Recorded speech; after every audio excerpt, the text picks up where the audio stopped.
Les entités à but non lucratif ont depuis février 2023 l'obligation de présenter les états financiers de synthèse. Elles doivent également souscrire une déclaration statistique et fiscale. Dans cette vidéo, nous allons voir comment présenter les états financiers selon le système minimal de trésorerie pour ce type d'entité. On va également voir comment générer le format Excel de téléversement de la DSF compatible avec la plateforme des impôts. Nous allons pour la circonstance utiliser l'application Alpha DSF et nous allons dérouler ce processus en 4 étapes. La première étape consiste à insérer les balances et là, nous allons cliquer sur le bouton Vos balances. Puis, on peut commencer par la balance N ou N-1. Moi, je vais commencer par N. Là, j'ai l'interface où je dois coller ma balance. Moi, je vais prendre la balance 2024, une toute petite balance pour la démo. Puis, je dois la copier. Et là, je reviens sur l'application. Je vais donc coller ma balance en valeur. Et là, l'application me signale le nombre de comptes qui n'est pas correctement codifié. On peut bien voir ici la croix rouge sur le compte 601. Et là, il faut bien subdiviser en ajoutant un autre 1. Ce qu'il faut noter, c'est que les comptes de votre balance doivent respecter la structure du plan de compte des entités à but non lucratif. Donc, tâchez d'utiliser le plan de compte du Cisco WADA. Alors, la deuxième des choses consiste à contrôler les soldes d'ouverture et de clôture. Notez qu'en comptabilité, il y a des comptes. En fait, chaque compte a un principe de fonctionnement. Il y a donc des comptes qui ont des soldes débiteurs ou nuls, jamais créditeurs. L'exemple le plus parlant, c'est le compte 571 caisses et la majeure partie des comptes de la classe 6. Il y a également des soldes, des comptes, autant pour moi, qui ont des soldes créditeurs ou nuls. C'est l'exemple des comptes de la classe 7 et les comptes du capital. Donc, le contrôle des comptes vise à se rassurer que ce principe est respecté. Donc, je contrôle les soldes d'ouverture. Classe 1, on peut constater que c'est correct. Classe 2, c'est correct aussi. Classe 4, 5, 6, 7. Et là, c'est correct. On peut contrôler également les soldes de clôture. Contrôle les soldes de clôture. Classe 1, 2, 4, 5, 6, 7. Voilà, on peut constater que les soldes sont correctement positionnés. Je vais faire le même contrôle en N-1. Là, j'ai switché à la balance N-1. J'ai switché. OK. Je vais copier la balance 2023 rapidement. Donc, copier. Je fais un contrôle C. Et puis là, je fais un coller en valeur. Donc, je vais faire une pause et traiter cette balance et vous revenir. On peut donc constater ici que la codification est correcte, la preuve ici, et les soldes sont également corrects. Je reviens donc au menu et là, c'est bon pour la première étape. La deuxième étape va consister à consulter les états. Déjà, ce qu'il faut noter, c'est que lorsque vous finissez avec les balances, 60% dans le cas du SMT, du travail à faire est déjà effectué. On va donc consulter les états financiers. Là, c'est le bilan, il est correctement rempli. S'il y avait un problème, il doit avoir normalement une alerte qui indique le problème. Je vais au compte des résultats et là, l'application me propose de calculer automatiquement les variations, validées d'abord par oui.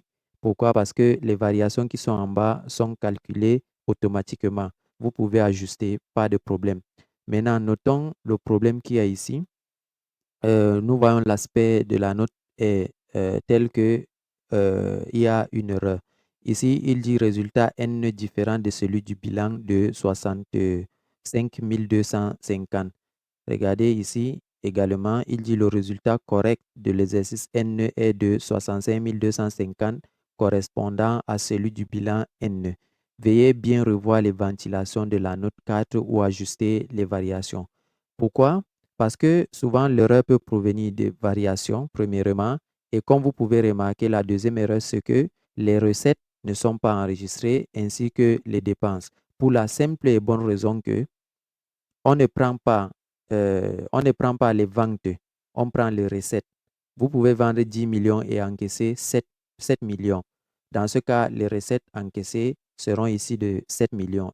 Et c'est la note 4 qui permet d'avoir ou bien de renseigner les ventes encaissées et les dépenses décaissées. On va revenir au menu et là, on va prendre la note 4.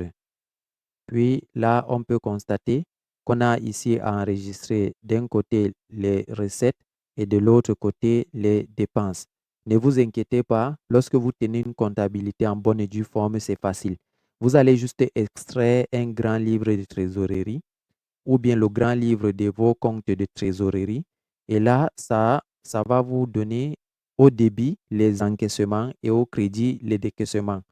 Donc, par exemple, ici, on a la réception des dons, l'encaissement des cotisations, le revenu des événements organisés.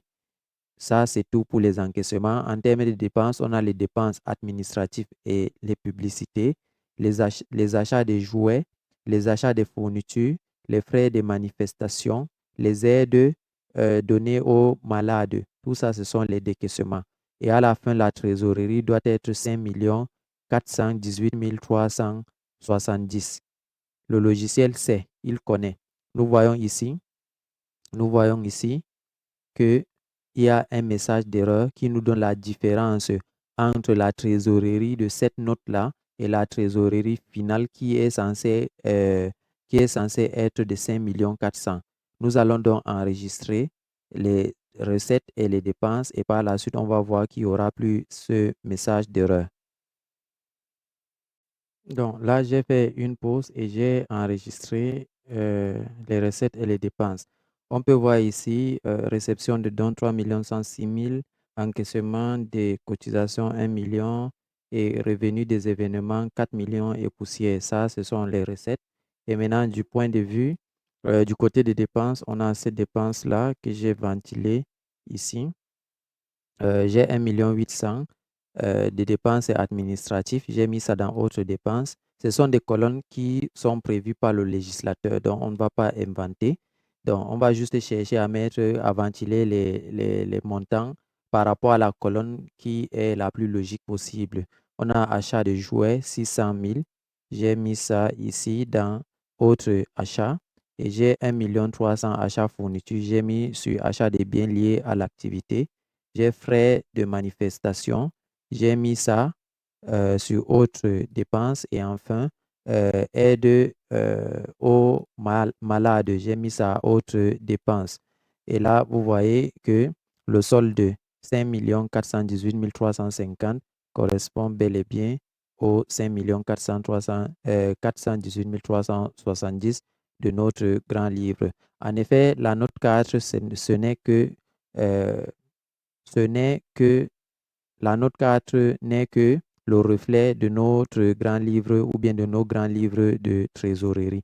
Donc voilà l'essentiel du travail à faire. Je vais revenir en mode normal.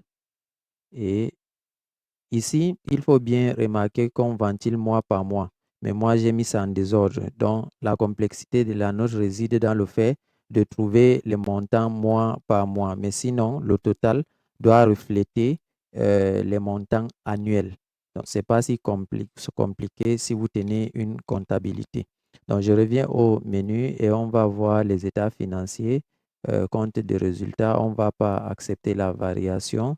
Donc, là, on voit que les recettes et les dépenses sont bien ventilées et on a notre résultat net ici. OK. Pour le N-1, vous devez voir la DSF que vous avez déposée et là, vous complétez. Si vous faites quelque chose qui ne va pas, il va regarder quel est le résultat qui est dans le bilan 0. Et là, vous avez mis 500. Il va donc vous dire résultat N-1 différent de celui du bilan. Donc, l'application est très intelligente. Elle va toujours vérifier les données de la balance qui servent de base au remplissage des notes. Il est possible de voir le compte de résultat du système normal. Là, on voit bien les éléments du système normal qui sont également remplis. Je reviens au menu. Il est possible aussi de voir le bilan du système normal. Ça, c'est le bilan du système normal. Donc, je reviens au menu. On va consulter et compléter les états fiscaux. Donc, je pense qu'ici, vous devez vous munir des éléments qui ont servi de base aux déclarations fiscales, justement les acomptes et autres. Donc là, c'est le tableau de passage suivant, tableau de détermination de l'impôt, minimum de perception, tableau des acomptes versés. Donc, c'est facile. Si vous connaissez remplir, si vous connaissez monter la DSF à la base, ça sera facile puisque les notes sont semi-automatiques. Donc, il va à tout moment vérifier les données de base contenues dans la balance. J'ai abordé une vidéo qui explique le montage complet. Donc, je vous mettrai le lien. Je reviens donc au menu. Vous consultez aussi les notes annexes. Donc, là, vous faites suivant, suivant. Il n'y a pas de souci. On ne va pas se tromper. Ne vous inquiétez pas. Pourquoi? Parce que j'ai dit on ne se trompe pas parce que l'application, pour chaque note, va voir si ce que vous faites ou bien ce qui est là nécessite des données supplémentaires. Il va vous demander si ce que vous faites est conforme aux données de base contenues dans la balance. C'est bon. Si ce n'est pas bon, il va vous alerter. Donc là, c'est bon pour la consultation et l'ajustement des états. L'étape 3 vise à renseigner les informations d'identification. Bon, là, on a les informations forcément de base sur l'entité, puisque là, il s'agit des entités à but lucratif. Vous remplissez tout. Et là, lorsque c'est fait, on peut passer à l'étape 4 qui est très, très facile comme l'étape 3. On peut exporter en PDF, mais nous, on va obtenir le format à envoyer aux impôts. Je clique sur téléversement. Vous confirmez le solde quand c'est correct. En fait, le solde qui apparaît ici sont issus des notes fiscales. Quand c'est correct, vous cliquez sur exporter. OK. Et là, cliquez toujours sur ne pas mettre à jour. Et là, hop, il génère le format Excel de téléversement. On voit notre compte de résultats avec les 65 250, notre bilan. Tout est OK. Et sur ce fichier-là, il faut toujours vérifier les états financiers et les soldes. Dans les tableaux, ici, je pense à la fin là, voilà, qui calcule les soldes. On va donc retrouver ce fichier généré. Je vais enregistrer, mais on peut le retrouver dans le dossier où on a travaillé. Donc, dans le dossier où vous avez travaillé, vous allez avoir DSF SMT OBNL 2025 avec la dénomination sociale. Et là, il faut l'envoyer donc aux impôts. Donc là, sur votre compte, vous allez vous connecter naturellement. Et là, sur le menu DSF, vous cliquez.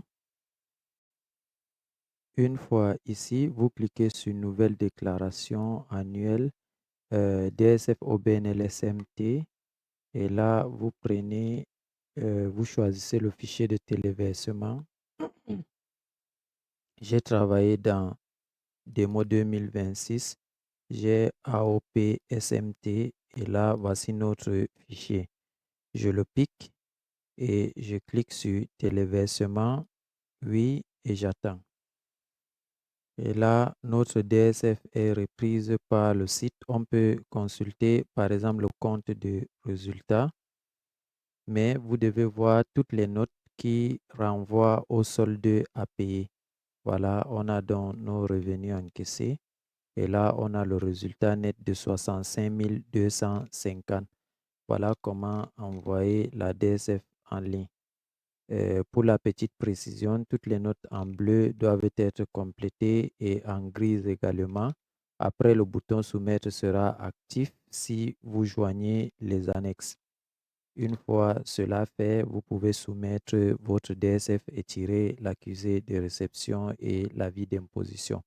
Voilà, Alpha DSF, il faut noter, existe sous plusieurs versions pour les entités à but lucratif. À but non lucratif, déjà, vous avez la version SMT-OBNL qu'on a vue. Il y a également la version association et la version projet. Pour les entités à but lucratif, vous avez le système normal et le système minimal. N'hésitez pas à me contacter si vous avez besoin de l'une de ces versions.